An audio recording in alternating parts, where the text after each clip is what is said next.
एबे आंचलिक पाणीपाग विभाग पक्षर एक बड़ खबर सामना को आसी। सूचना अनुसार जून 12 तारिख जाए राज्य में बिजुली घड़घड़ी सह प्रबल वर्षा यही सबू जिला को है हाई अलर्ट। तेबे आगक केउ जिला को केते प्रतिशत वर्षा होबो, केउ जिला को एहार प्रभाव अधिक रु अधिक मात्रा रहिबो एने संपूर्ण अपडेट जानिबा। किंतु ता पूर्वरु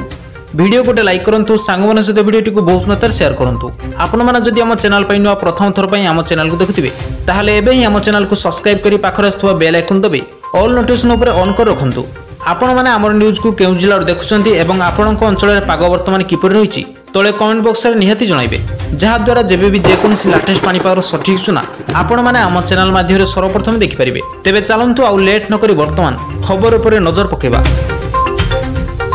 तेबे सूचना अनुसार ओडिशा रे जून 12 तारिख जाए बिजुली घड़घड़ी सह प्रबल वर्षा असह्य गरम सांगक गुळुगुळी सामान्य आश्वस्ति मिलिबा पई जाउछि। आसंता 24 घंटा मध्य राज्य समस्त जिला को बिजुली घड़घड़ी सह प्रबल वर्षा पर येलो अलर्ट जारी कर समय मध्य पवन बेग घंटा प्रति 30 रु 40 किलोमीटर बेगर बहिबा नहीं आशंका कर जून 9 रु 11 तारिख मध्य गंजाम, गजपति, रायगड़ा, कोरापुट और मालकानगिरी जिला को बिजुली घड़घड़ी सह वर्षा पर येलो वार्निंग जारी कर जून 10 और 11 तारिख में सुंदरगढ़, झारसुगुड़ा, संबलपुर, देवगढ़, केन्दुझर, मयूरभंज, ढेंकानाल, अनुगुल, बरगढ़, गंजाम, गजपति यही सब जिले में प्रबल अति प्रबल वर्षा सह बिजुली घड़घड़ी होबार आशंका रही। यही सब स्थान में घंटा प्रति 30 रु 40 किलोमीटर बेगर पवन बहिबा नहीं आशंका कर